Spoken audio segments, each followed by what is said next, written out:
seguir el rastro del dinero del caso de Montoro. ¿Por qué? Sí, bueno, yo habéis estado hablando del señor Triguero. Yo ya hablé del señor Triguero en un libro que escribí en el año 2013 sobre la trama Gürtel. Este era un especialista pues, en crear empresas que sirven pues, para que otras personas las compren y puedan ocultar el resto del dinero.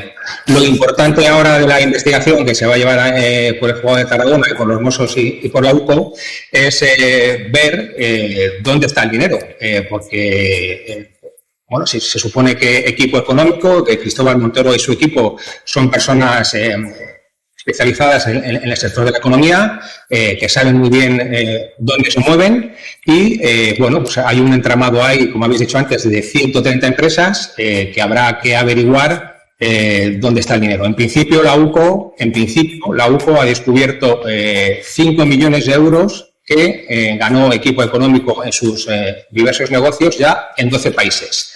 Pero va a haber mucho más dinero oculto en otros países. Yo el otro día analizaba un informe que viene en el sumario y tuve que hacer con un papel una croquis porque era imposible seguir el nombre de las empresas, ¿no? El entramado. David, nada, brevemente, ¿alguno de los países donde hay dinero, porque dices que ya se está apuntando a algunos de ellos, algunos de estos países, de gente que supuestamente pues era compatriota, pero claro.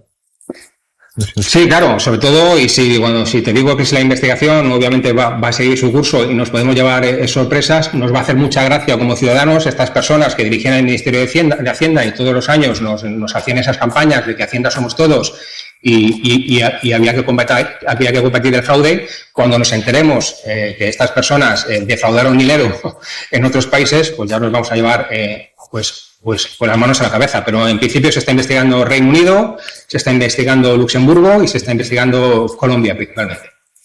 David Fernández, periodista de investigación, no nos va a dejar indiferentes. Gracias, David. Seguiremos en contacto. Porque decías las 130 empresas y entidades, ahí están algunas de las grandes. Pues vamos a indagar en esa cartera de clientes de equipo económico, el despacho de Montoro. En el listado que ha elaborado la agencia tributaria aparecen, como decías, 130 empresas y entidades que pagaron al despacho. Entre ellos está la energética Solaria Energía y Medio Ambiente, que pagó a equipo económico 2 millones de euros. También aparece BBVA con 1,8 millones de euros, también Telefónica Internacional que abonó 1,8 millones a los que hay que sumar los 839.000 euros de Telefónica S.A. Seguimos, en esa lista también aparece la tabacalera Philip Morris, que pagó al despacho de Montoro 1,3 millones de euros, también la multinacional Abengoa, que desembolsó 1,3 millones, pero en este listado aparecen también otros clientes importantes, como, atención, la Caja Rural de Jaén, Red Eléctrica Española, la Confederación Empresarial de Madrid, pero también la Comunidad de Madrid, la Xunta de Galicia y hasta Canarias. Todos ellos contrataron los servicios de este despacho, del despacho de Montoro, durante los años 2008 y 2019. Jesús. Javier Aroca. Me preguntaba si me lo imaginaba, y digo que claro que me lo imaginaba, entendiendo imaginar exactamente como lo define el diccionario de la Real Academia de la Lengua. Claro que me lo imaginaba, pero solamente basta con analizar esta lista. Esta lista que tiene mucho de capitalismo de amiguete, capitalismo de palco, un mal empresariado y en algunos casos dinástico, porque algunos de los nombres que ahí salen ya se destacaron, por ejemplo, por construir el canal de los presos para Franco en mi tierra. Es decir, que son gente que tienen ya, en fin, unos antecedentes importantes como para pensar que pueden aparecer en cualquier lista esta, insisto, de mal emprendimiento, de mal empresariado, porque muchas empresas honestas y honradas se ven perjudicadas por la manera de conducirse de estas. Acceso a un nuevo tomo de la investigación que, entre otras cosas, refleja cómo los miembros de equipo económico, hombre, tampoco es que hicieran muchos malabares contables para ingresar las presuntas comisiones en sus cuentas personales. Lo que refleja este informe, Pedro, es que estos supuestos sobornos entraban en las arcas del despacho y que poco después los socios ordenaban transferencias directas a sus cuentas corrientes, así sin más, casi como quien hace un bizum. Un informe, por cierto, que matiza las cantidades que presuntamente pagaron las empresas que fabrican gas para hospitales e industrias para conseguir esa legislación favorable a sus intereses que hemos venido contando, ¿eh?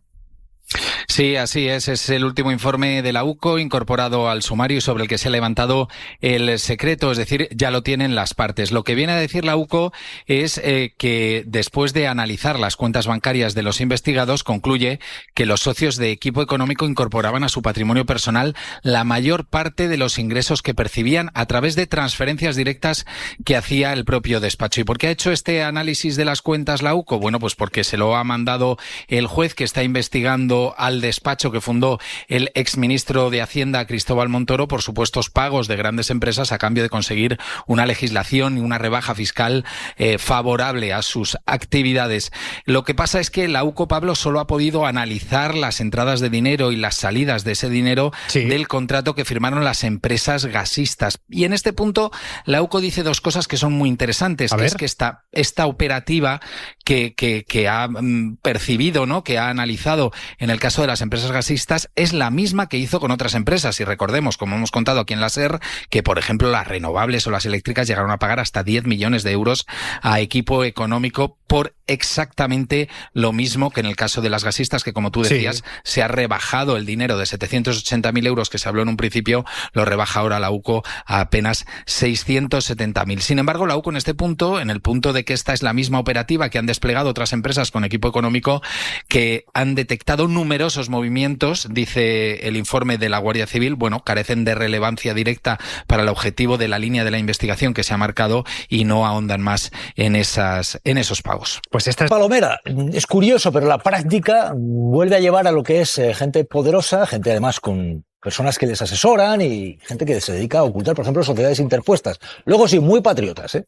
Bueno, es difícil seguir el hilo de tanta sociedad pantalla, pero es verdad que el resumen de todo esto es una actuación de la Agencia Tributaria y del Ministerio de Hacienda muy concertada, única y exclusivamente, uno, para legislar en favor de los poderosos y dos, para perseguir al discrepante, fuera este político, periodístico o de cualquier otro tipo. Y luego algo que a mí me parece que no podemos olvidar, y es que mientras el equipo de Montoro hacía esto, España vivía en una situación económica terrible, en la que nos obligaron a todos a apretarnos el cinturón, porque ¿os acordáis que Montoro decía que vivíamos por encima de nuestras posibilidades? No, quienes vivían por encima de sus posibilidades eran sus amigos, para los que legislaba el señor Montero. Y luego otra circunstancia que no es menor es todos los obstáculos e impedimentos que se han puesto a la fiscal que investigaba el caso para que siguiera adelante con esta investigación. Es muy curioso que los Mossos hayan sido capaces de avanzar en una investigación de la que la UCO se dio mus. Es decir, aquí la UCO no veía delitos y han tenido que pasar 7 años hasta que se han atado todos los hilos para que un juez instructor de Tarragona, con ayuda de los Mossos, llegara hasta donde ha llegado. Bueno, vean lo siguiente, porque ¿cómo es posible que el despacho fundado por Montoro llegó a tener en cartera hasta 130 empresas y entidades? Pero por ahí Telefónica, el BBVA, la Xunta de Galicia, la Comunidad de Madrid, María Molero, 130. Claro, esto llevaba un montón de dinero. Cuéntanos, María.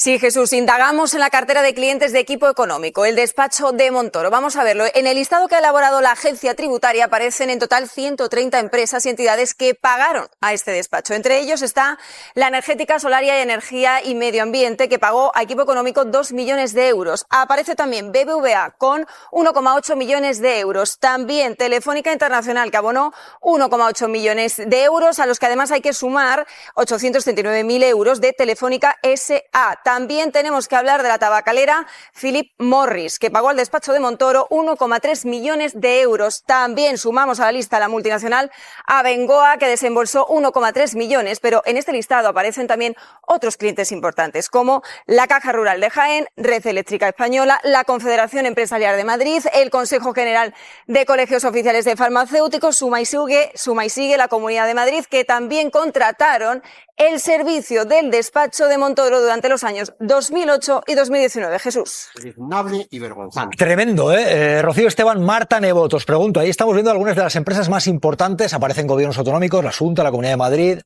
como diría Villarroya, los amos del cortijo. ¿Quién sabe? Los amos del cortijo. Son empresas importantes.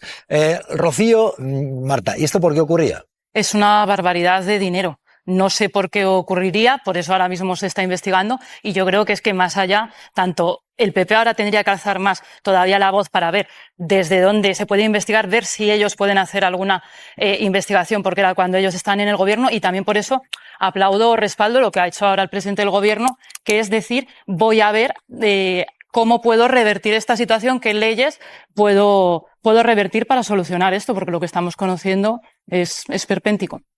A ver, ya era un esperpento la semana pasada, pero que además estemos hablando de todas las grandes empresas de este país y de instituciones públicas como la Comunidad Autónoma de Madrid o como la Xunta de Galicia, ya es una cosa como que, en fin, no es de aurora boreal, va más allá de eso.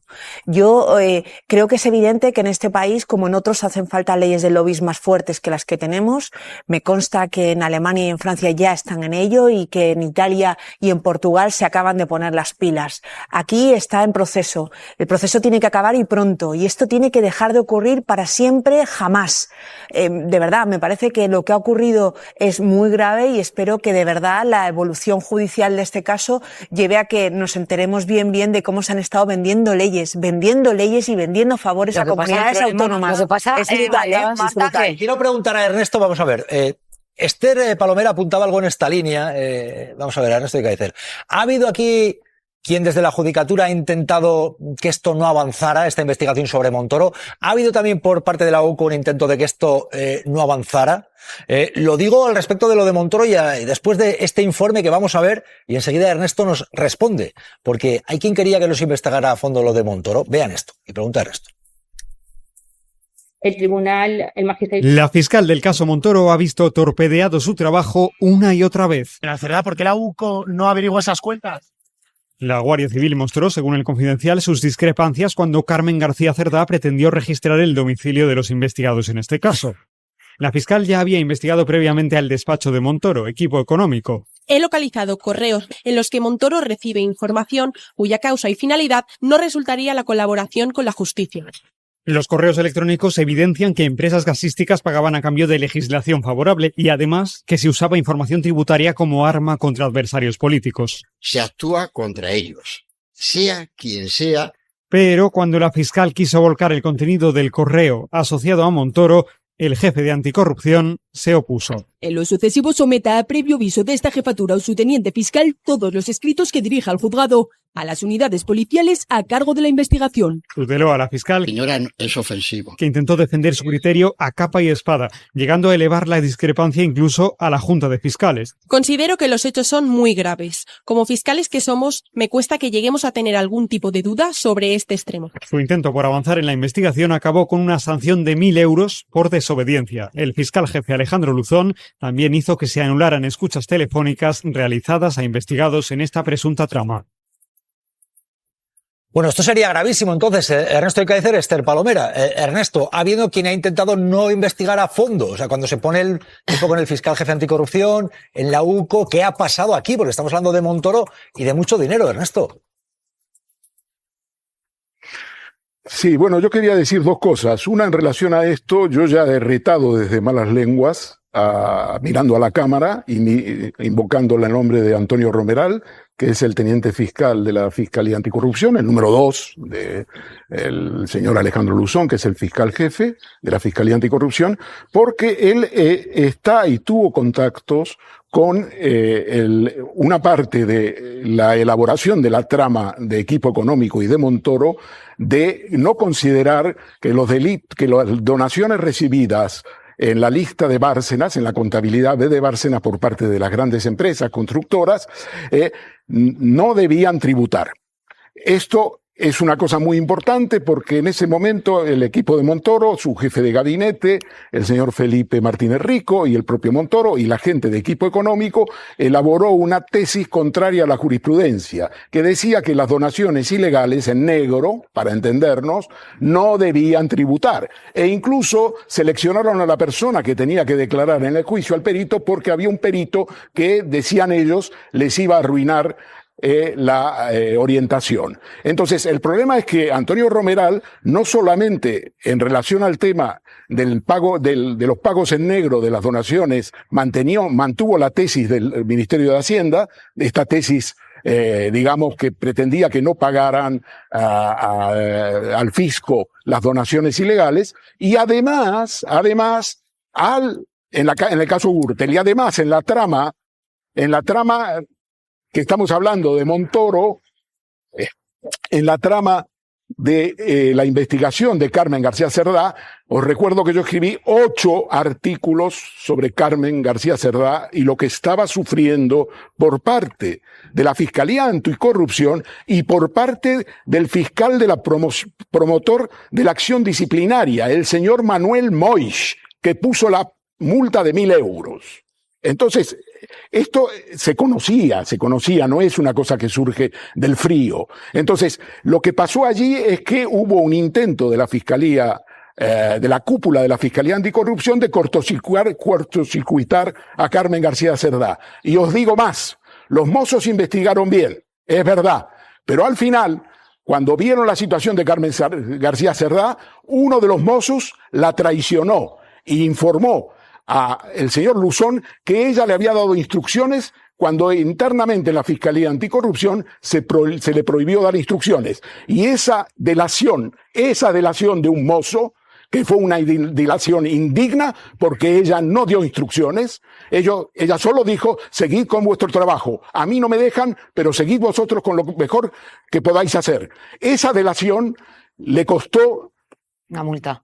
Una situación tremendamente, personalmente difícil. Ahora su nombre ha quedado limpio y el nombre de aquellos que la bloquearon ha quedado manchado. O sea, que estamos hablando aquí, Esther, de una fiscal que intentaba investigar, tirar para adelante con lo de Montoro, pero eso se veía torpedeado. Claro, ya tuvo que exigir a la UCO que hicieran un trabajo que no se estaba haciendo. También se vio. Yo creo que Ernesto lo explicaba muy bien, porque hubo otra causa que se cerró en otro juzgado y se abre en Tarragona. Es en Tarragona después de una denuncia anónima donde arranca la investigación. Y uno de los obstáculos con los que se encuentra, lo ha explicado muy bien Ernesto, de hecho se la sanciona con 1.000 euros y se la intenta apartar y decirle que no siguiera la investigación. Bueno, ella recurre ante la Junta de Fiscales, si no me equivoco, ¿no? La decisión, ¿no, Ernesto?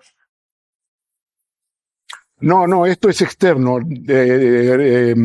Ella recurre ante la propia, por la dirección de lo contencioso y hace varios recursos. Recurre al fiscal promotor de la acción disciplinaria. Exacto. Fiscal de la acción disciplinaria se niega a admitir la recusación porque él había tenido un enfrentamiento con ella en el año 17, cuando querían una entrada y registro en la Comunidad de Madrid, que en ese momento estaba Ignacio González, y entonces ella dice, oye, como tú y yo hemos tenido un enfrentamiento, hemos ido a una junta por el artículo 27 y ella lo ganó entonces, es decir, se hizo la entrada y registro en el despacho de Ignacio González y más tarde se le detuvo, dijo, yo creo que tienes que recusarte. Y él dijo, no me recuso, y le puso la multa de 1.000 euros. Además, el fiscal general del Estado actual, ese que va en este momento, está a punto de ser ese fiscal general, Álvaro García, la ratificó. Bueno, pues vamos a ver qué mismo, porque, vamos a ver, ¿va dentro de lo que es la mecánica habitual de la judicatura o hay guerra judicial? Hoy decía Feijóo que no hay lawfare. Bueno, pero Feijóo es un aficionado al derecho, no sé si licenciado, él dice que sí, no sé si él cómo lo ve, porque igual no quiere decir que una persona con formación jurídica vea necesariamente lawfare, hay otros que no lo ven, yo sí lo veo, por ejemplo, ¿no? Pero en este caso a mí me llama mucho la atención, desde el primer momento lo dije, primero tantísimos años guardando el secreto sumarial.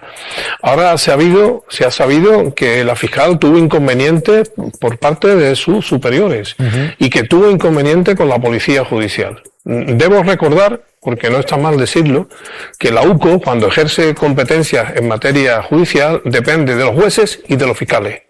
No puede actuar, no debe de actuar de manera autónoma. Luego, por tanto, si todo eso ha ocurrido, en este caso que nos concierne, me referimos al universo, yo ya lo llamaré universo Montoro, porque ya claro, esto está teniendo tantas ramificaciones, ya está conectando hasta con la Gürtel, que a su vez significa correa, ¿verdad, Villarroya? Significa Gürtel Correa, pues esta Correa va a ser un engranaje que nos va a llevar a donde a lo mejor el PP no quería que llegáramos, que es a la próxima primavera, en donde se van a desencadenar los truenos contra tantísimo caso abierto que afecta al Partido Popular y a muchos de sus casi 70 dirigentes implicados en temas de corrupción, que me imagino que los habrá incluido el señor Feijóo cuando dice que quiere hacer limpieza en materia de corrupción.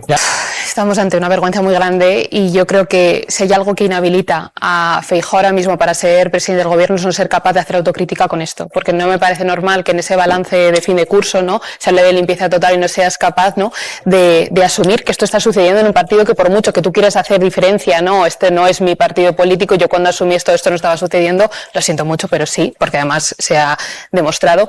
Y lo que me preocupa muchísimo es, por un lado, lo que estábamos hablando antes de que se haya intentado que no siga adelante esa investigación por parte de la fiscal, me parece muy, muy, muy grave, gracias a Dios que esto se está desvelando. Y por otro lado, como estabas hablando, ¿no?, de esos entresijos, de estos lobbies, que más que lobby es básicamente pagar dinero, ¿no?, porque el lobby es algo también que está regulado, no en España, pero oye, que los asuntos públicos también merecen su dignidad y esto no es. Que se ponga la cinematografía, ¿no? Ahora resulta que el señor Feijóo nunca ha estado en nada y Pedro Sánchez era Forrest Gump. O sea, que estaban todos y en todo momento. Hombre, por favor, un poco de criterio.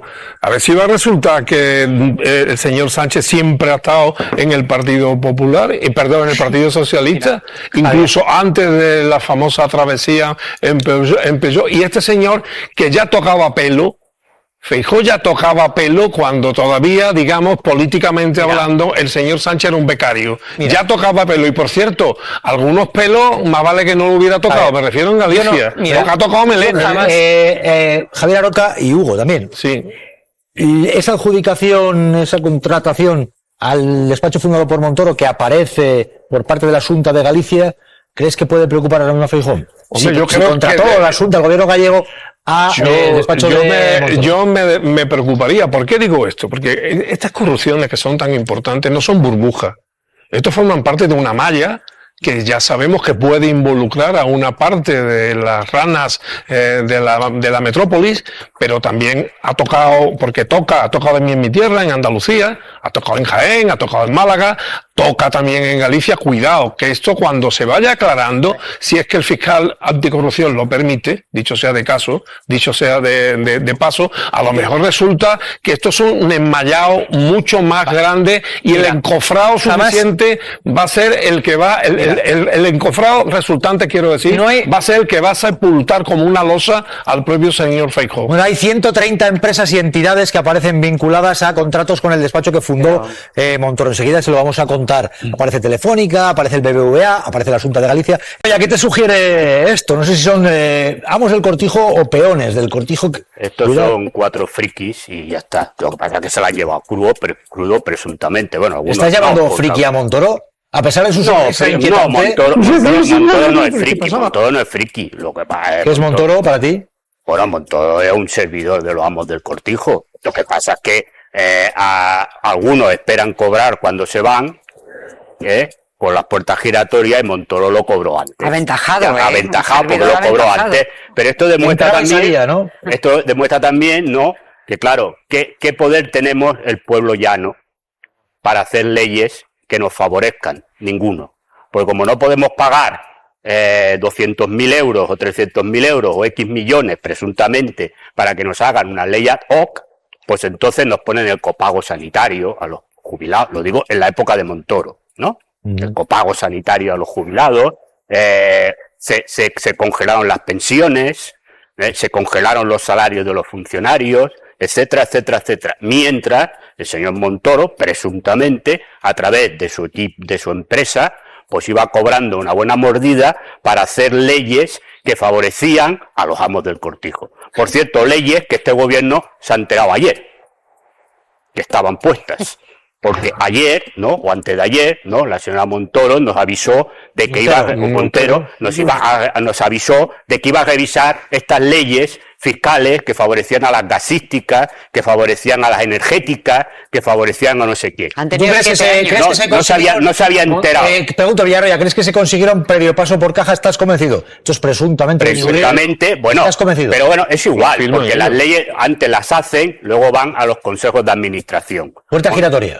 Exacto. Y Montoro lo que dijo es, primero usted pague, no sea que luego no me meta, y yo ya me lo llevo. Todo esto presuntamente, supuestamente Villarroya el despacho lo había dejado. Lo había dejado. Presuntamente todo parecía que iban cobrando para hacer leyes. Con lo cual, esto es, pues, lo que es realmente el sistema democrático burgués.